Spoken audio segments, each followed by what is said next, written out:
Anyway V solution में हमने काफी सारा चीज पढ़ लिया था। अभी हम कुछ पोर्शन पढ़ेंगे जो एडवांस में ही ज्यादातर पूछते हैं। मेंस में हार्डली कभी पूछा है, नहीं पूछा ऑलमोस्ट, है ना। तो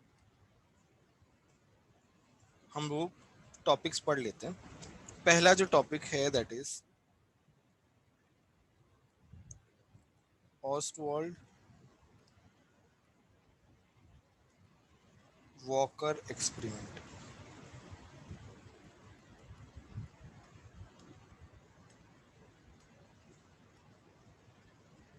कुछ ज्यादा मुश्किल नहीं है, मतलब सिंपल ही है। बस हम एक बार समझ लेते हैं किस तरीके से होता है। तो यहाँ पे क्या है ना, वी हैव ये डायनेमिक मेथड। हमने जितने भी मेथड देखे हैं अभी तक वो सब क्या थे, वो सब स्टैटिक थे। अभी डायनेमिक कैसे है ये देखते हैं। तो ये मेरे पास क्या है, this is solution of non volatile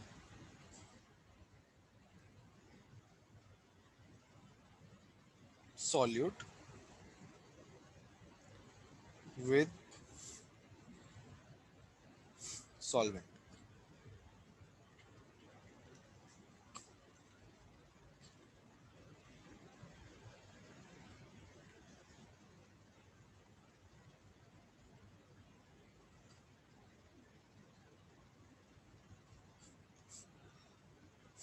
ठीक है, यहाँ पे मेरे पास है सॉल्वेंट, प्योर सॉल्वेंट है।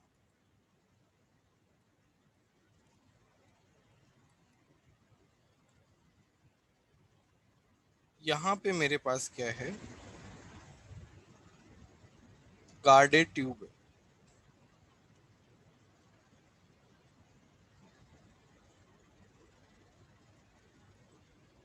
ये क्या है, इसको बोलते हैं गार्डेड ट्यूब।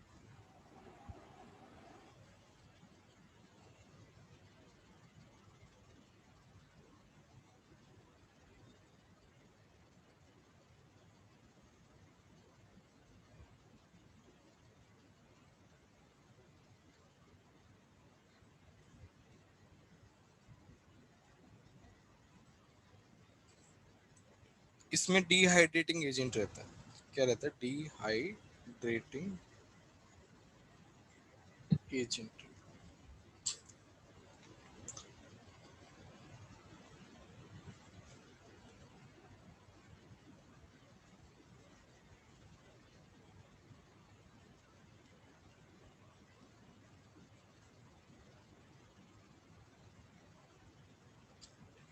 तो यहाँ से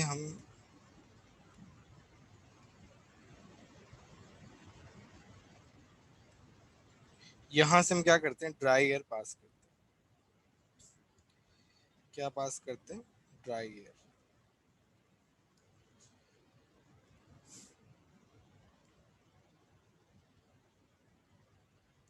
अच्छा, यहाँ पे कुछ वेपर्स बन रही है, नॉन वेपर्स को।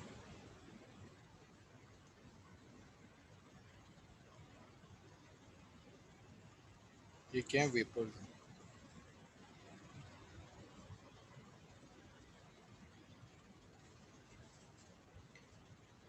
ठीक है।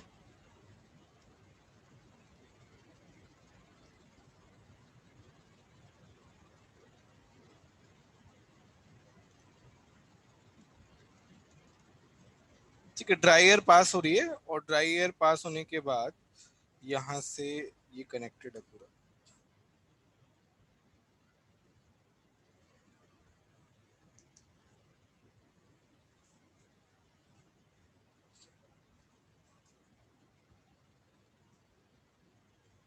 ठीक है, ये कनेक्टेड है और ये पूरा कनेक्टेड है।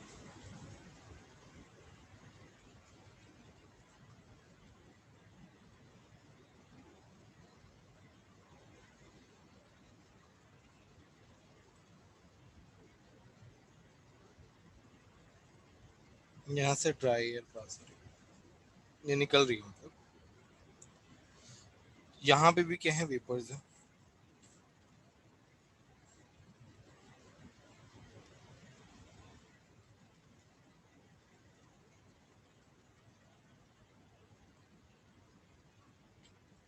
ठीक है, तो यहाँ पे क्या हो रहा है, पहला जो पार्ट है उसमें solution of non volatile solute with solvent दिया हुआ है। ठीक है, उसकी वेपर्स बन रही है और यहाँ से क्या ड्राई एयर पास हो रहा है। ड्राई एयर पास होने के बाद ये पहला वाला दूसरे से कनेक्टेड है।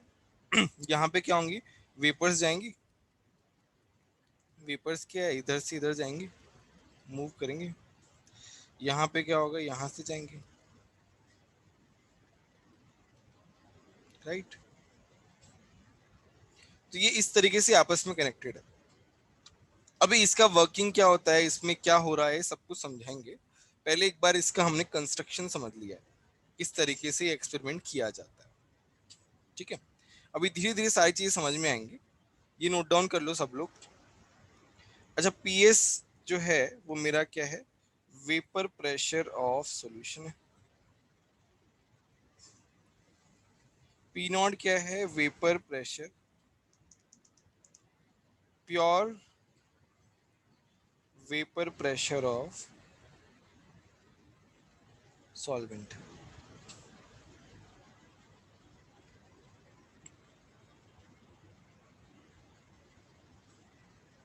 ठीक है, डायग्राम हो गया। Yes sir.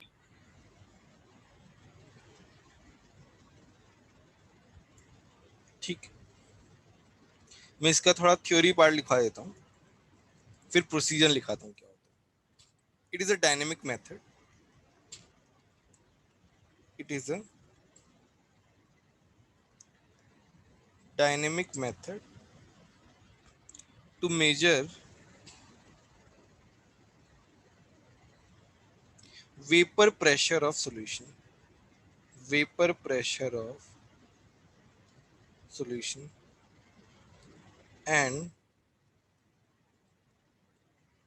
solvent. In this method,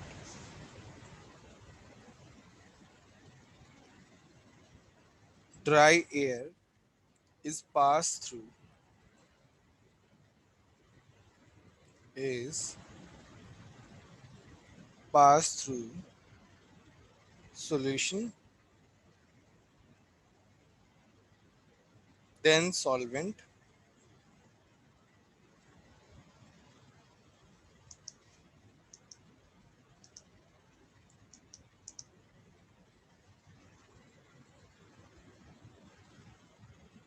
and then through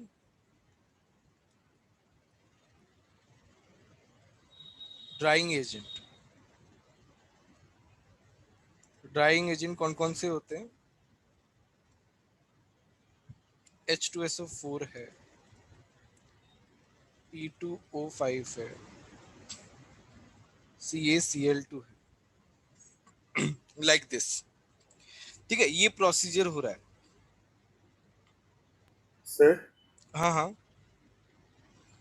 sir dehydrating agent एक गार्ड ट्यूब में लेने की जरूरत क्यों पड़ी, उसको एक बीकर में नहीं ले सकते थे? मतलब डिहाइड्रेटिंग क्या कर रहा है वो, बेसिकली वो अब्सॉर्ब कर रहा है पानी के, डिहाइड्रेट कर रहा है, वाटर को ऑब्जर्व कर लगे। वाटर को अब्सॉर्ब कर लेगा। अच्छा, अभी क्या है, और मेरा जो ड्राई एयर है वो आसानी से पास हो जाएगा, मॉइस्ट एयर नहीं जाएगा वहां से। हम यहाँ पे डिहाइड्रेटिंग बात कर रहे हैं, तो प्योर सॉल्वेंट क्या है, वाटर है। तो ड्राई एयर तुम्हारा मतलब एयर जो है वो मॉइस्ट एयर पास नहीं हो रहा, बाहर नहीं निकल रहा है, वो ड्राई एयर हो रहा है। अच्छा, इसको बीकर में लेके भी कर तो सकते हैं, बट फिर इससे थोड़ा ज्यादा एफिशिएंसी बढ़ता है। मतलब मेरा जो ड्राई एयर है और जो अब्जॉर्प्शन ऑफ वाटर है वो थोड़ा सा ज्यादा एफिशिएंट तरीके से होता है, क्योंकि वॉल्यूम जो है वो कम है, तो तुम्हारा एफिशिएंसी ज्यादा है बेसिकली। इसीलिए क्या होगा, मतलब एक ही इसका वो है लॉजिक, ज्यादा अच्छा यील्ड मिल रहा होगा।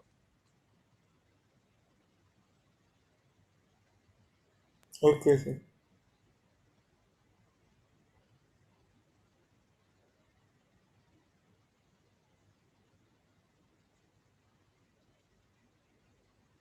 अच्छा, इसमें हो क्या रहा है, ड्राई एयर जो है वो पहले सॉल्यूशन के पास जा रही है, ठीक है। तो ड्राई एयर क्या कर रही है,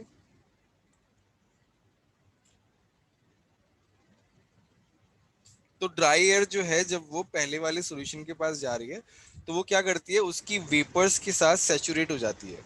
उसकी वेपर्स के साथ क्या हो जाती है, सैचुरेट हो जाती है।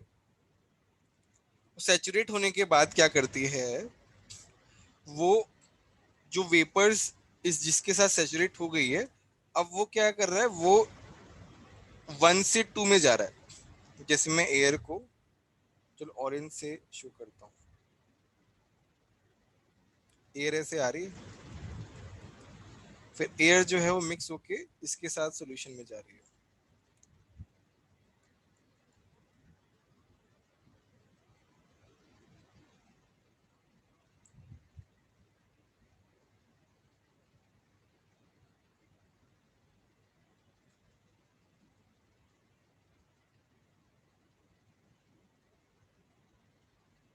ठीक है, अब दूसरी बार यहाँ पे जब सॉल्वेंट में जा रही है तब क्या कर रही है, वो सॉल्वेंट की जो वेपर्स हैं,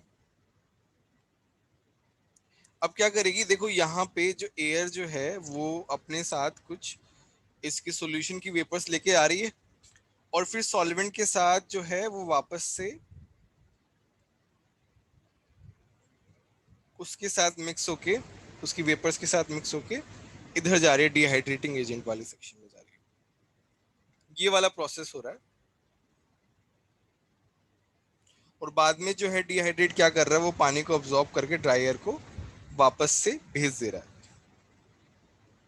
अच्छा, यहाँ पे मेरा जो हम सॉल्व करते कैसे करते हैं क्वेश्चंस को वो हम देखेंगे, बट अभी जो प्रोसीजर हो रहा है एक बार लिख लेते हैं तो थोड़ा और अच्छे से समझ में आएगा। अभी तो क्या मैंने जस्ट एक्सप्लेन किया है, प्रोसीजर लिखने के बाद मैं एक बार फिर से बताऊंगा।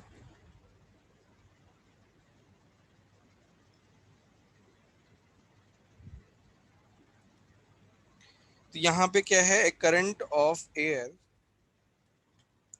ए current of air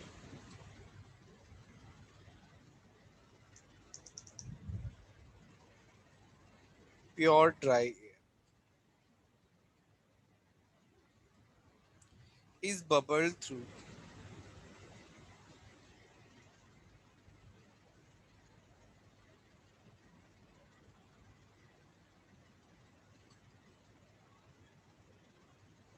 the solution, bubbled through the first solution. The air gets saturated. The air gets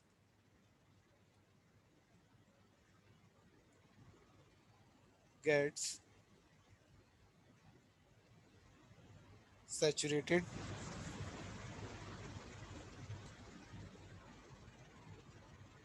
with the vapors in each set of bubbles. With the vapors, with the vapors in each set of bubbles. In each set of bulbs or beakers, तुम बोल सकते हो।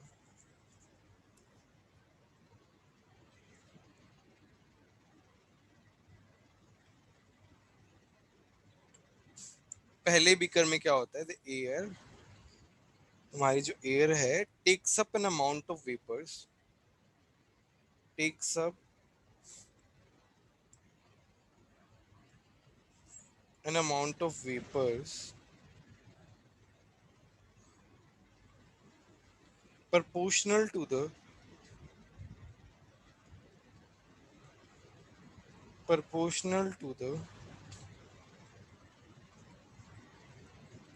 vapor pressure of solution।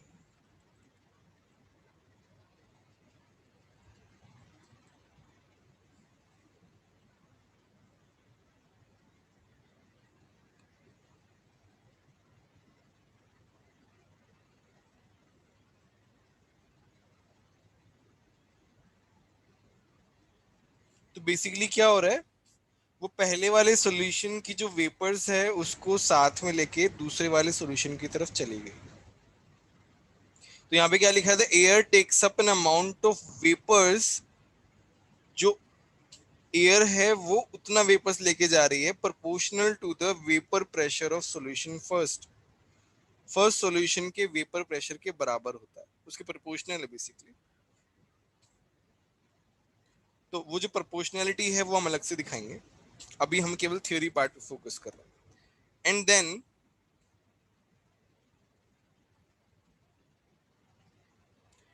it takes up more amount of vapors,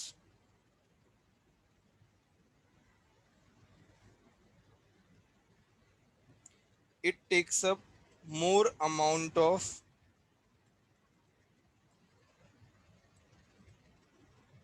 vapors from the solvent,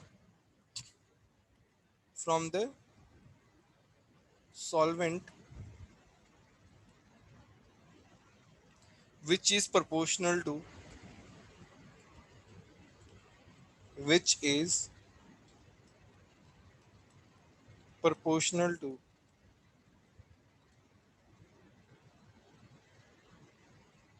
the difference in vp, the difference in vp of solvent and solution, of solvent and solution, that means p naught minus ps। अभी क्या है, first solution से अपन कहाँ चले गए, air जो है उसने क्या किया, पहले वाले सॉल्यूशन की जो वेपर्स है वो उसके साथ सैचुरेट होकर दूसरे सॉल्यूशन में चली गई।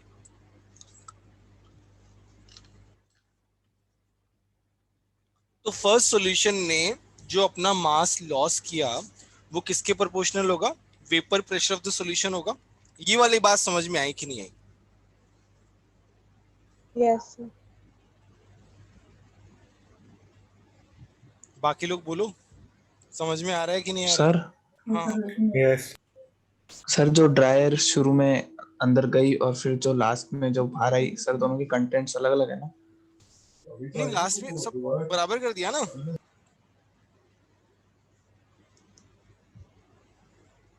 अभी तो हम किसकी बात कर रहे हैं, मैं क्या बोल रहा हूँ, मैं बोल रहा हूँ कि फर्स्ट सॉल्यूशन का जो मास लॉस हुआ है that is proportional to the vapour pressure of the solution. मैं बस इतना बोल रहा हूँ, ये वाली बात समझ में आई कि नहीं आई? स्टेप बाय स्टेप जाना है। Yes sir. ठीक है, अब क्या है, ये उसकी ड्रायर जो है वो अपने साथ जो है उसकी वेपर्स को लेके चलेगी दूसरे सॉल्यूशन में जहां पे सॉल्वेंट की वेपर्स हैं। तो वो क्या है, अब जब वो उसकी सॉल्वेंट की वेपर्स के साथ अब क्या मिक्स हो रहा है, ड्रायर मिक्स हो रही है और सॉल्यूशन की वेपर्स मिक्स हो रही है। अब तीन जो है मेरे पास, तीन मिक्सचर जो है मिक्स हो रहे हैं। अब क्या है, अब ड्रायर जो है जहां जितना अभी बचा है जो भी उसका सैचुरेट हो पा रहा है वो फिर जा रही है थर्ड उसमें कंपार्टमेंट में। अब ऐसा तो है नहीं कि सारी साथ में जो भी आ रहा है सबको साथ लेके चलेगी, जितना उसकी कैपेसिटी होगी ड्रायर की उतना ही लेके जाएगी। तो वो जो सेकंड से थर्ड कंपार्टमेंट में हम जा रहे हैं तो उसका जो मास लॉस होगा वो क्या होगा, वो होगा difference in vapour pressure of solvent and solution, उसके बराबर होगा। Yes sir. बोलो यहां तक कोई डाउट है क्या? No sir. सेकंड नेक्स्ट बार और बताइए ना। बताता हूँ। फाइनली डिहाइड्रेटिंग agent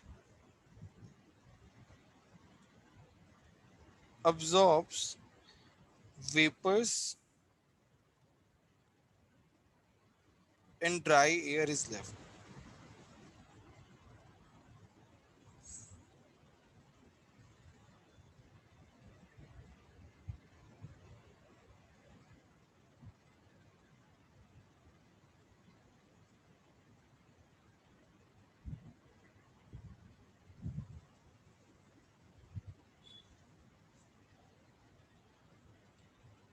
तो अभी क्या हुआ, मैं फिर से रिपीट कर रहा हूं, पहले से दूसरे में जा रहे हैं तो पहले वाले सॉल्यूशन का जो मास लॉस है वो किस पे डिपेंड करेगा? वेपर प्रेशर ऑफ सॉल्यूशन पे डिपेंड करेगा। जब हम दूसरे कंपार्टमेंट से तीसरे कंपार्टमेंट में जा रहे हैं तो जो मास लॉस होगा सेकंड सॉल्यूशन के लिए वो प्रोपोर्शनल होगा P naught minus P S. P not क्या है? सॉल्वेंट का जो वेपर प्रेशर है, प्योर सॉल्वेंट का जो वेपर प्रेशर है वो, मतलब यहाँ पे अगर हम पी नॉट को अपन क्या बोले, ये सॉल्वेंट की वेपर्स है, ये सॉल्वेंट की वेपर्स है, ठीक है। इसमें क्या हो गया, इसमें तुम्हारा सॉल्यूशन की वेपर्स मिक्स हो गई, ठीक है। तो इनमें से कुछ वेपर्स जा रही हैं इस साइड में, तो हम उसको क्या बोल रहे हैं कि भाई एक तो पी नॉट है जो ज्यादा क्वांटिटी में है, राइट, और एक है पी एस सॉल्यूशन कम क्वांटिटी में है। तो अभी क्या है, यहां से सेकंड से थर्ड में क्या जा रही है, P naught minus P S. सारी की सारी तो नहीं जा पाएंगी, जो ड्राई एयर है वो अपने साथ जितना कैपेसिटी हो पाएगा उतना ही लेके जाएगा, तो वो किसके बराबर होगा, किसके प्रोपोर्शनल होगा, P naught minus P S के बराबर होगा।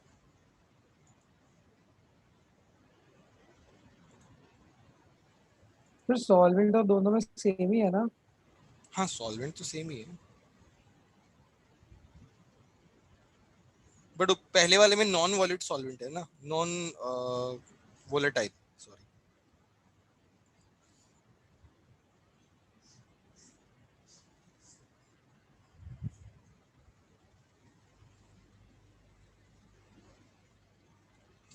बोलो अभी, बोलो किसी को कोई डाउट हो तो।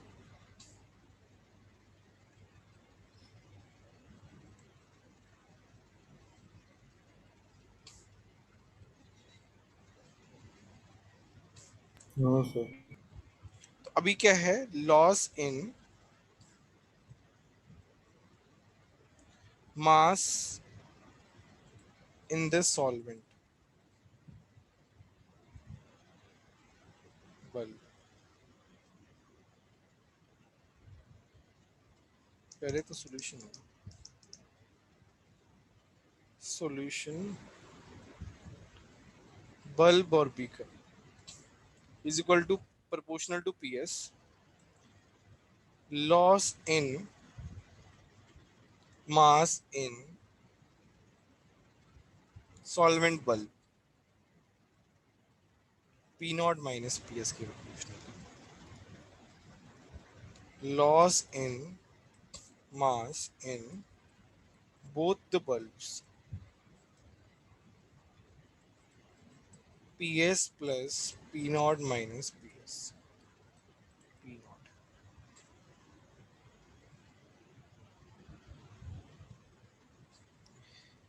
अच्छा, अभी जितना मास यहाँ पे लॉस हुआ है पहले और दूसरे में, पहले और दूसरे में जितना मास लॉस हुआ है वहीं तो यहाँ पे गेन हो रहा है डिहाइड्रेटिंग एजेंट में, बोलो।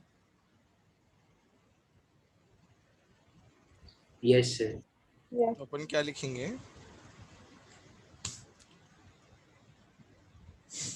Total loss in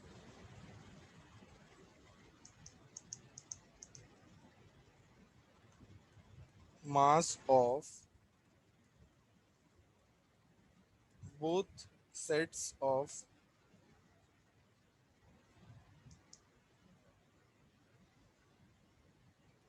bulbs is equal to gain in mass of guard tubes। तो अपन क्या लिखेंगे,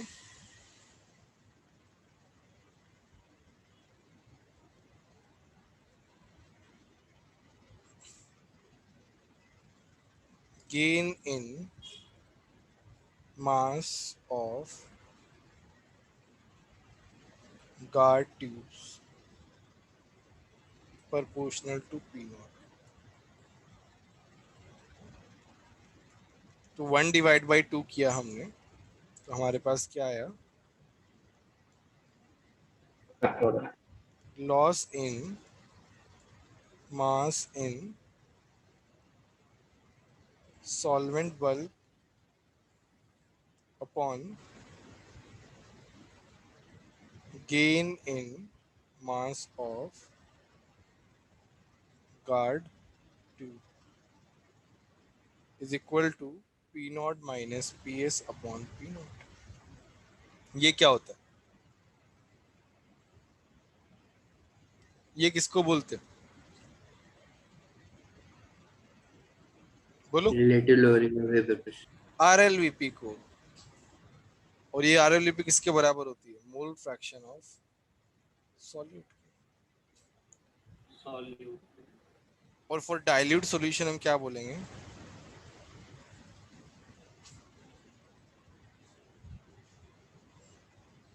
P naught minus PS upon P naught is equal to N solute upon N solvent, right?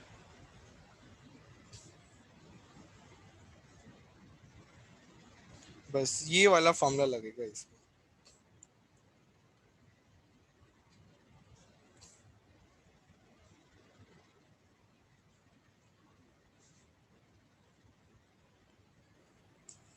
बोलो, किसी को कोई doubt हो तो। सर आप थोड़ा सा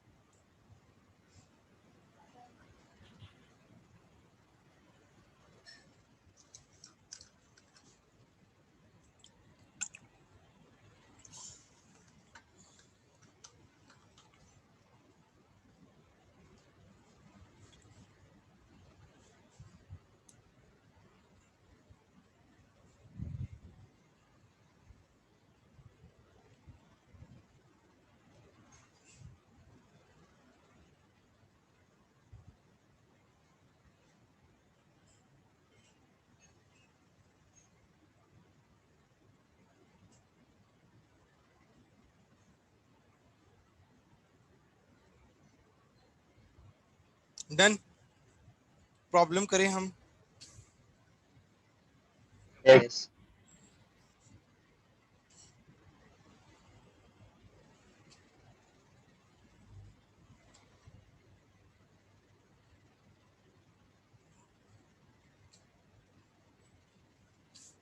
फटाफट मैं क्वेश्चन लिख रहा हूँ।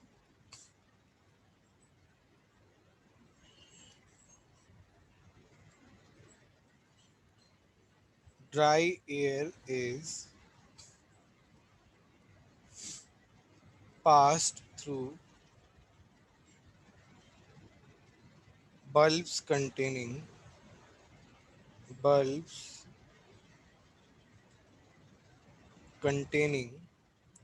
a solution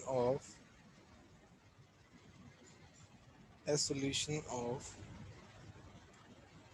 40 gram of non-electrolyte solute in 360 gram water. Then through bulbs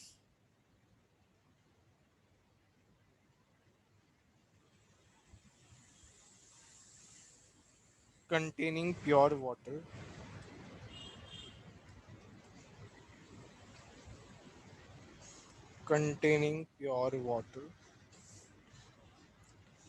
at same temperature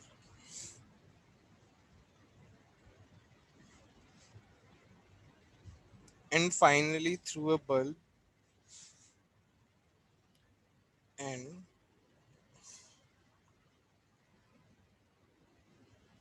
finally through a bulb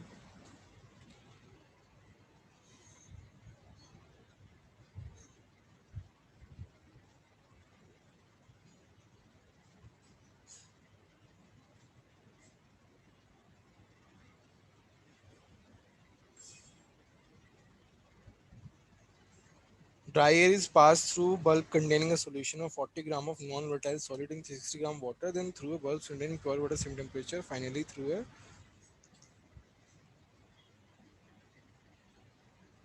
guarded tubes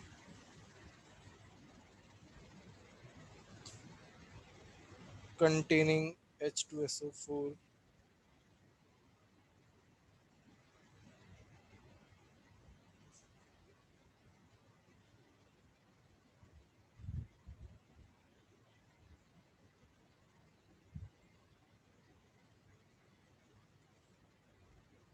The water bulb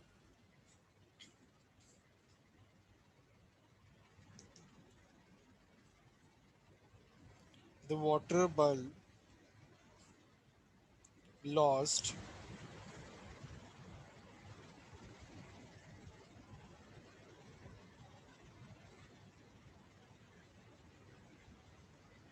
0.087 gram and sulfuric acid gained 2.175 gram. Find out molecular weight of solid. ये तो मैं करूँगा solve करूँगा.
Sir answer कहाँ दे? Chat box में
sir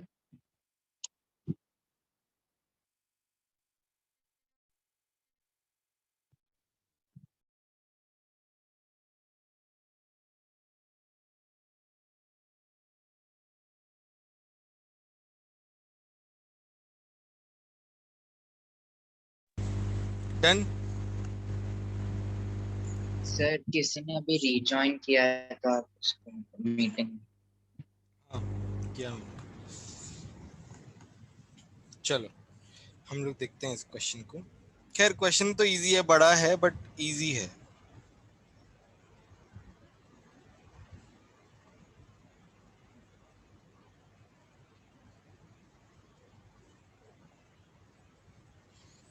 तो इसने बोला है pure water same temperature finally through guarded tubes containing H2SO4 water bulb ने लॉस किया है, मतलब P not minus P S जो है प्रोपोर्शनल टू 0.087, राइट। और P नॉट जो है वो 2.175 है। तो मैं क्या कर रहा हूँ, P not minus P S upon P not कर रहा हूँ, दैट इज 0.087 अपॉन 2.175। ये कितना आता है, खैर फर्क नहीं पड़ता। ये किसके बराबर है, 0.04 0.04 0.04। ये n solute upon n solvent, तो 0.04 n सॉल्यूट कितना होगा, 40 बाई m। सर पर हम इससे डाइल्यूट सॉल्यूशन थोड़ी ले सकते हैं।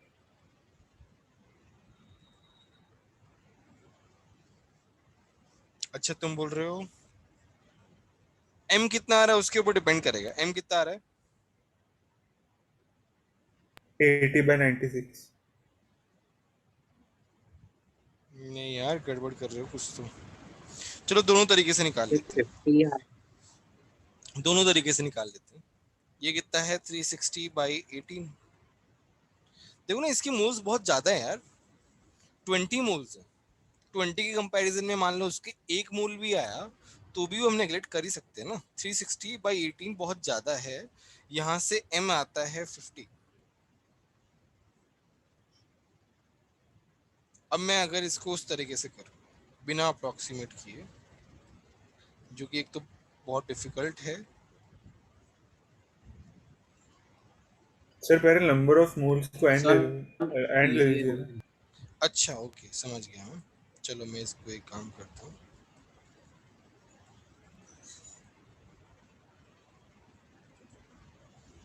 n n तो ये हो गया 20 0.04 n प्लस 20.8 हो जाएगा क्या, 8 हो जाएगा,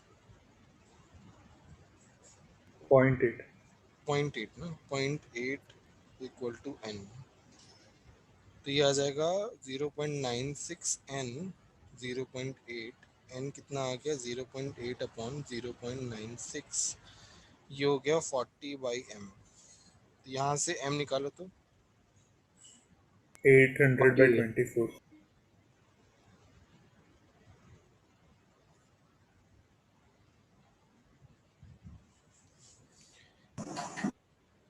48 आ जाएगा। दो का डिफरेंस आ रहा है। अब ये ऑप्शन पे डिपेंड करता है, मान लो ऑप्शन क्लोज है तब तो हमें ये वाला मेथड देखना पड़ेगा। तो यहाँ पे मैं लिख रहा हूँ if options are close no approximation, if options are not close. But हाँ यार ये कंसिडरेबल डिफरेंस तो आ रहा है यार। दो का भी डिफरेंस अगर मान लो उन लोगों ने एक में 48 दे दिया एक में 50 दे दिया तब गड़बड़ हो जाएगी। तो देख लेना, दूर दूर हो तो कर सकते हो ना, ऐसा कुछ नहीं है, टाइम सेव होगा बेसिकली। बोलो सबको समझ में आया कि नहीं आया।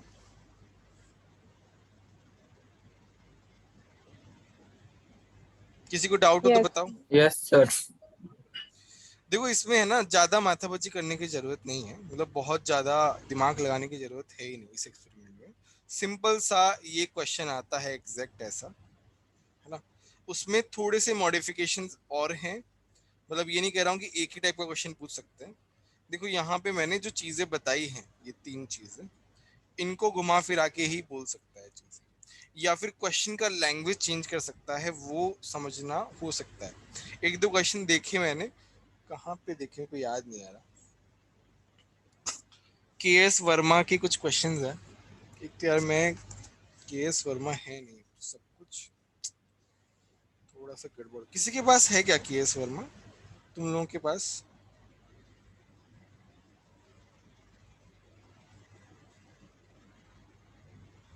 किसी के पास भी नहीं है?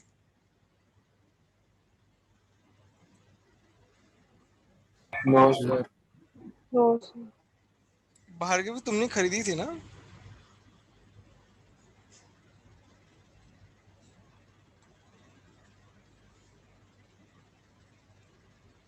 ठीक है, कोई नहीं।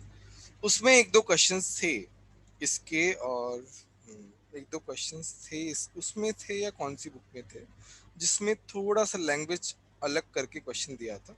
बट ऑल्दो जेई एडवांस में भी है ना, इसके ऊपर कभी क्वेश्चन पूछा नहीं है, तो चांसेस तो कम है, बट स्टिल मतलब सिलेबस में है तो इट्स फाइन। अच्छा, नेक्स्ट तुम्हारा है, नेक्स्ट टॉपिक है, सिंपल सा ही है, बट वहां पे जेई में क्वेश्चन पूछ सकते हैं बेसिकली, वो ज्यादा इंपॉर्टेंट है। तो तुम्हारा क्या है, इसमें हम क्या पूछते हैं, mole fractions, calculations of mole fraction in vapour और solution form in connecting solutions।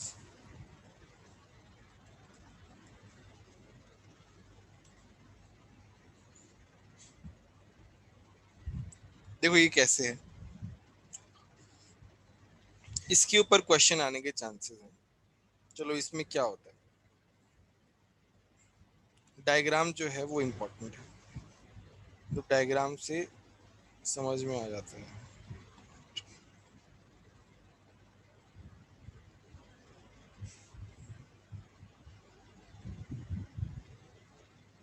मतलब ऐसे हम कितने भी सॉल्यूशन कनेक्ट कर सकते हैं।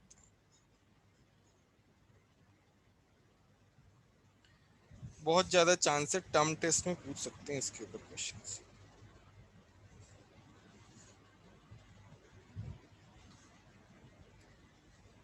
अच्छा, सॉल्यूशन का जो क्या नाम है, एनए वाले जो क्वेश्चन है, लेवल 1 वाले क्वेश्चन एनए के, वो अच्छे हैं।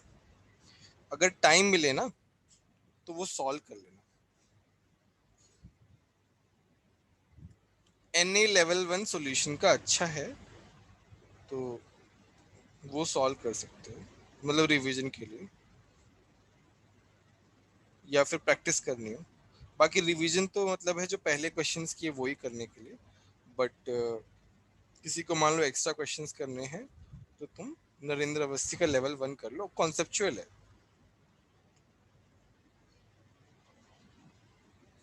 वैरायटीज जो है ना तुम्हारे इस क्या नाम है पैकेज में, मतलब जेई मेंस लेवल की वैरायटी ज्यादा नहीं है, एडवांस लेवल की वैरायटी थोड़ी ज्यादा है। तो नरेंद्र अवस्थी कर सकते हो तुम टर्म टेस्ट की प्रिपरेशन के लिए। इनफैक्ट हम क्लास में भी डिस्कस तो कर सकते हैं। चलो देखते हैं कितना टाइम मिल पाता है हमको उसके ऊपर।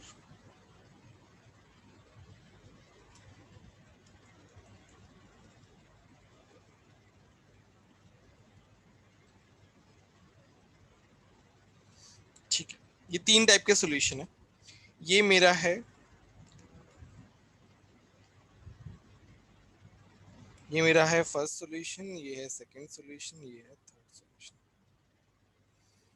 इसमें क्या है ना, मोल्स ऑफ एक्स है 1, मोल्स ऑफ वाई है 1, एक्स और वाई का कॉम्बिनेशन है, ठीक है।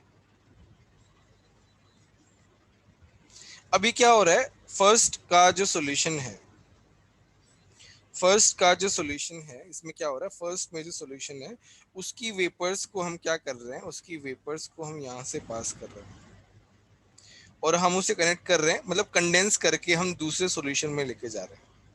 फर्स्ट की जो वेपर्स हैं उसको कंडेंस करके हम दूसरे सॉल्यूशन में लेके जा रहे हैं और दूसरे सॉल्यूशन की जो वेपर्स हैं उनको कंडेंस करके हम किस में लेके जा रहे हैं, थर्ड में लेके जा रहे हैं। ये वाली बात समझ में आई कि नहीं आई? Yes. तो हम क्या बोलेंगे, वेपर्स ऑफ सॉल्यूशन 1 एक तरीके से क्या हो गया, वो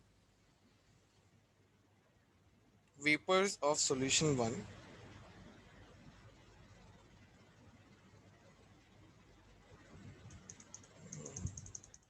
दूसरे फॉर्मेट में लिखते हैं, थोड़ा सा और टेक्निकल फॉर्मेट में, X A in solution 2, A का जो मोल फ्रैक्शन है in solution 2 will be equal to Y A. अच्छा, एक्स ए वाई ए बता देता हूँ। एक्स ए क्या है, mole fraction in solution form of X of A. X B क्या है, mole fraction of B in solution. Y A क्या है बताओ, Mole fraction of A in vapor phase. Very good, mole fraction of A in vapour phase. मतलब diagram में कौन सा ए और बी है? डिफरेंशिएट, अच्छा हमने एक्स और वाई लिया है क्या यार, ये क्या गड़बड़ कर यस सर। अच्छा,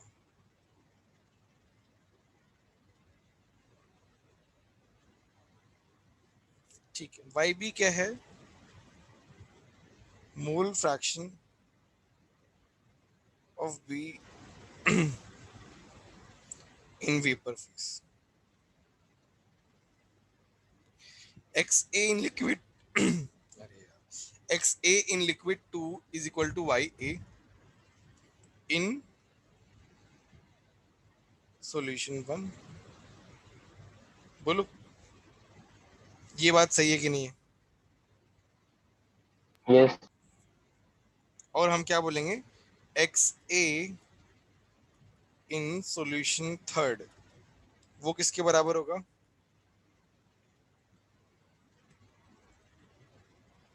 YA in solution 2. बस बहुत ही सिंपल कॉन्सेप्ट है इसका। इसी कॉन्सेप्ट को लगा के पूरा का पूरा सॉल्व करना है। वो मैं मतलब एक क्वेश्चन ही हम सॉल्व कर रहे हैं एक तरीके से। क्वेश्चन में क्या दिया हुआ है, मतलब यही कनेक्शन है पूरा का पूरा, और क्वेश्चन जो है उसमें चलो पी नॉट ए जो है वो दिया हुआ है हाफ, पी नॉट ए कितना दिया हुआ है 300, ये 300 mm है। पी नॉट बी जो है वो कितना दिया हुआ है 100 दिया हुआ है। तुमसे फाइनली पूछा क्या है, Y A and Y B in solution third. Question समझ में आया? ये तुम लोग करोगे या मैं करके बताऊं, बोलो। मतलब मैं तो बताऊंगा ही, तुम ट्राई करना चाहोगे?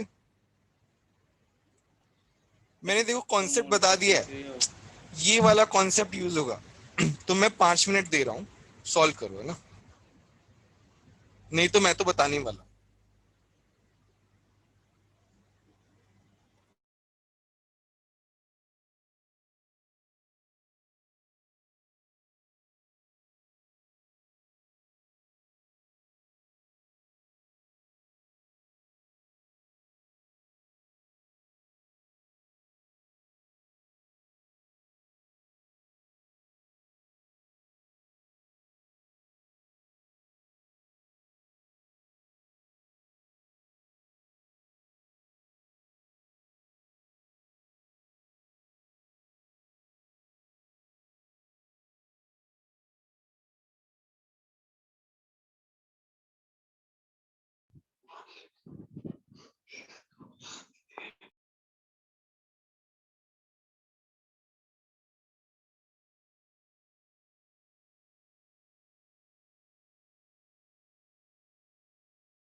सर हो गया।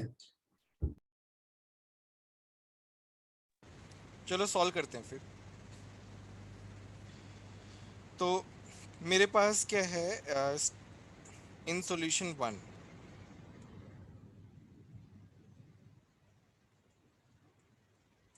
एक्स ए कितना है, हाफ है, एक्स बी कितना है, हाफ है, राइट। पी ए कितना हो जाएगा, पी नॉट ए एक्स ए कितना हो गया, हाफ इंटू 300, 150 आ गया। पी बी कितना आ गया, P nought B X B half into 100 कितना आ गया, 50। पी टी कितना हो गया, 200। बोलो यहाँ तक समझ में आया कि नहीं आया? यस।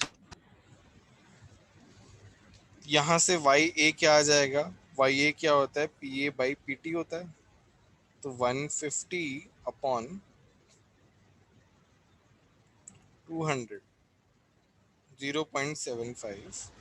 वाई बी कितना आ गया, 0.25। सबका इतना ही आया सॉल्यूशन 1 में, बोलो। Yes sir. यस चलो अब सॉल्यूशन 2 के बारे में बात करते हैं। तो सॉल्यूशन 2 में क्या है, एक्स ए 0.75 है, एक्स बी कितना है, 0.25, राइट।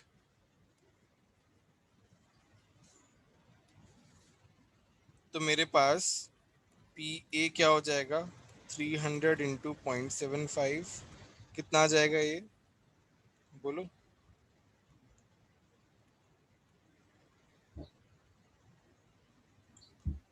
225 और 25। 225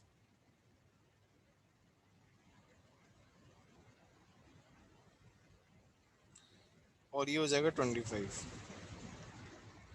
तो मेरे पास पी टी कितना हो जाएगा, 250। वाई ए क्या हो जाएगा, 225 अपॉन 250। सही जा रहे हैं ना हम, बोलो, कोई गलती तो नहीं होगी? Yes sir. Yes sir. तो ये हो जाएगा 9/10.9, ये हो जाएगा 0.1। ये हो गया सॉल्यूशन 2। नाउ सॉल्यूशन 3 में जाते हैं। सॉल्यूशन 3 में एक्स ए कितना हो गया, 0.9, एक्स बी कितना हो गया, 0.1। पी ए कितना हो गया, 300 इंटू 0.9, 270। पी बी कितना हो गया, 0.1 इंटू 100, 10। पी टी कितना हो गया, 280। वाई ए कितना हो गया, 270 अपॉन 280, 27/28।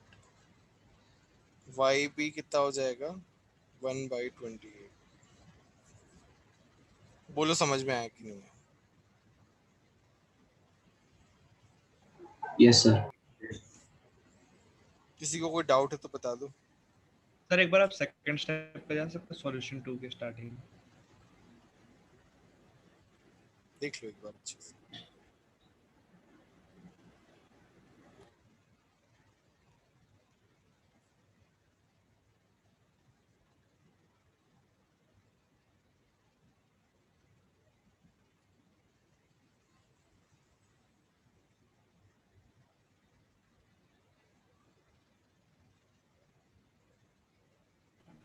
Okay sir. किसी को डाउट है तो देखो बोलो कोई भी स्टेप में। सर हाँ बोलो। सर ये स्टार्टिंग में x से एक्स बी हाफ हाफ कैसे लिया था? देखो यहाँ से। हाँ ओके। और बोलो किसी को डाउट है कि?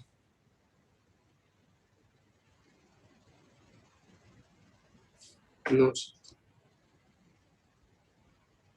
ठीक है। नेक्स्ट है तुम्हारा छोटा सा पार्ट, जो मतलब इसमें भी आ सकता है, मेंस में भी आ सकता है। सर सॉल्यूशन 3 का थोड़ा सा पार्ट दिखाइए प्लीज। हाँ हाँ देख लो।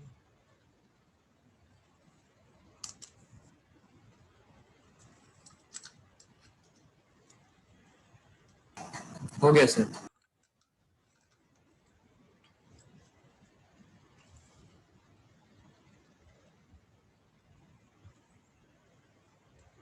नेक्स्ट है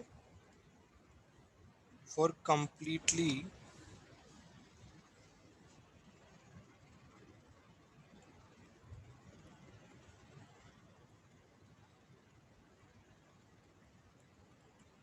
immiscible liquid.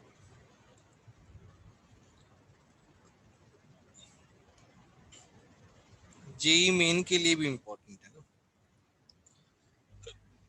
ये नरेंद्र अवस्थी में इसका एक क्वेश्चन है, जो क्वेश्चन वो मतलब एक ही क्वेश्चन है, और इससे पहले मैंने एक क्वेश्चन देखा नहीं, कोई तो टेस्ट में आया था लास्ट ईयर इमिसिबल लिक्विड्स के बारे में। तो देयर इज अ चांस, वैसे मेंस में तो कम चांस है, वो इसलिए क्योंकि थोड़ा सा एनसीईआरटी की साइड फोकस कर रहे हैं एनटीए वाले, बट फिर भी ये पूछ सकते हैं, थोड़ा सा डिफरेंट है ये। तो for immiscible liquid Raoult's law is not applicable. Raoult's law is not applicable to immiscible liquid.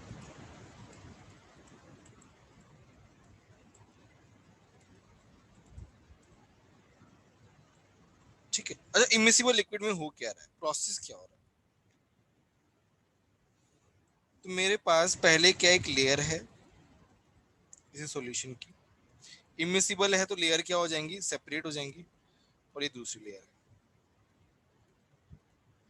तो यहाँ पे मेरे पास क्या है, वेपर्स भी सेपरेट हो जाएंगी भाई, ऐसा ही कुछ होगा।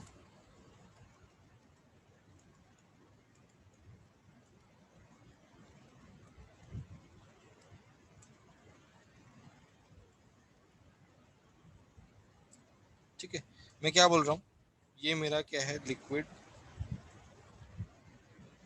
बी है, ये लिक्विड क्या है, ए है।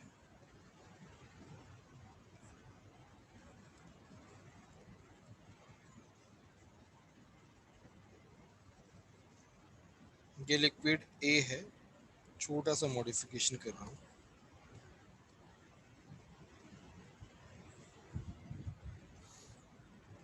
लिक्विड ए है, ये बी है, और ये लिक्विड नहीं है यार, शिट, ये वेपर है, ये वेपर बी है। ठीक है, तो वेपर्स ऑफ ए जो है वो थोड़ी ज्यादा बनेंगी क्योंकि वो ऊपर वाली लेयर में है। अच्छा, इसमें क्या है, इसमें सिंपल क्वेश्चन सॉल्व कैसे करना है हमारे लिए वो इंपॉर्टेंट है। फॉर इमिसिबल लिक्विड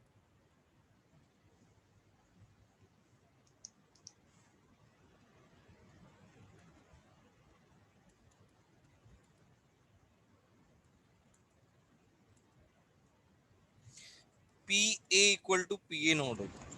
ये वाली बात देखो, मिक्स हो ही नहीं रहा, जब मिक्सिंग हो ही नहीं रही तो जो मेरा वेपर प्रेशर होगा प्योर वाला, वही तुम्हारा क्या होगा, बाद में भी होगा। ये वाली बात समझ में आ रही है कि नहीं आ रही है? यस। बस, तो मेरा पीटी क्या हो गया, P A nought plus P B nought. तो मेरे पास क्या हो गया, P A upon P B, वो क्या हो जाएगा, P A nought upon P B nought equal to N A upon N B, right, is equal to W A upon M A W B upon M B.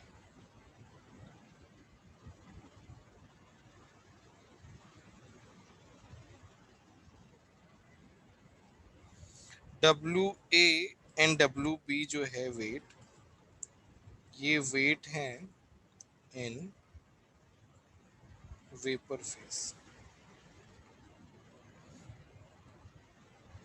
इसका नरेंद्र अवस्थी में एक सम है, बोलो पहले बताओ ये समझ में आया कि नहीं आया? Yes yes sir. सर। हाँ बोलो बोलो। सर जो लिक्विड नीचे वाला हो उसकी वेपर्स बनेगी क्या सर? कम बनेंगी, बहुत कम बनेगी, मतलब वो थोड़ा सा अब लिक्विड जो है वो उस टाइप का होगा कि थोड़ा वॉलेटाइल हो। मतलब टाइम ज्यादा लगेगा, टाइम ज्यादा तक लगेगा, पहुंच जाएगा। मतलब टाइम ज्यादा लगेगा, और कुछ ऑप्शन ही नहीं है ना। ओके। और सर वो वेपर जो आपने ड्रॉ किया है वो सिर्फ रिप्रेजेंट वैसे किया है ना, क्या क्या? सेपरेटेड? सर डायग्राम में जो डॉट्स हो, येलो डॉट्स एक साइड और ब्लैक एक साइड, वैसा किया है? हाँ तो हाँ सिर्फ रिप्रेजेंट करने के लिए है ना? हाँ, रिप्रेजेंट करने के लिए, वैसे तो कैसे भी हो सकता है, ऐसा कुछ नहीं है। मिक्स ही रहेगा। मिक्स ही होगा, मतलब वो बस मिक्स हो गया, हमको दिखेगा अलग अलग।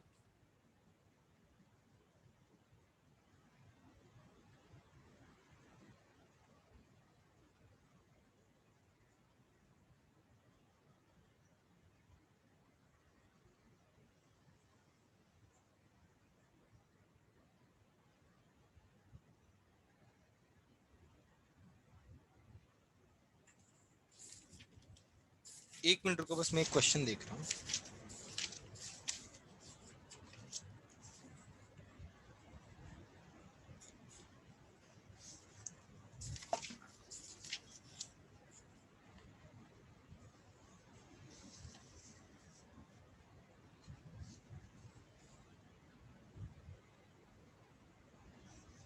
नरेंद्र अवस्थी है सभी के पास?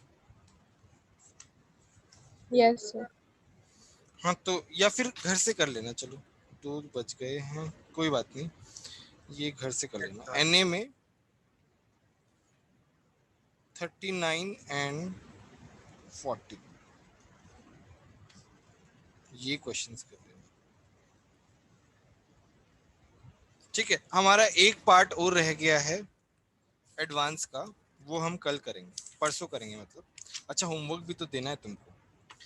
एक तो ये 2 क्वेश्चन करना, ये तो हम क्लास में डिस्कस कर लेंगे। दूसरा है सेक्शन सी ऑफ इलेक्ट्रोकेमिस्ट्री।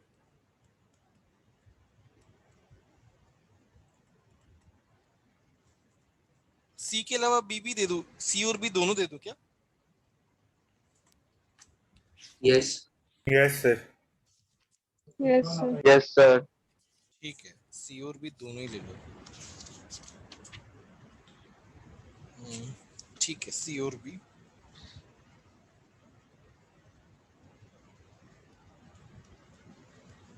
ठीक है, कल का छुट्टी है ना इसलिए। अच्छा, दूसरा चीज हम देखेंगे, पहले तो हम ये वाला पहला प्रायोरिटी ये रहेगा, फिर जो बचा खुचा एक और पार्ट है वो करेंगे, और फिर टाइम बचा तो हम ये डिस्कस करेंगे।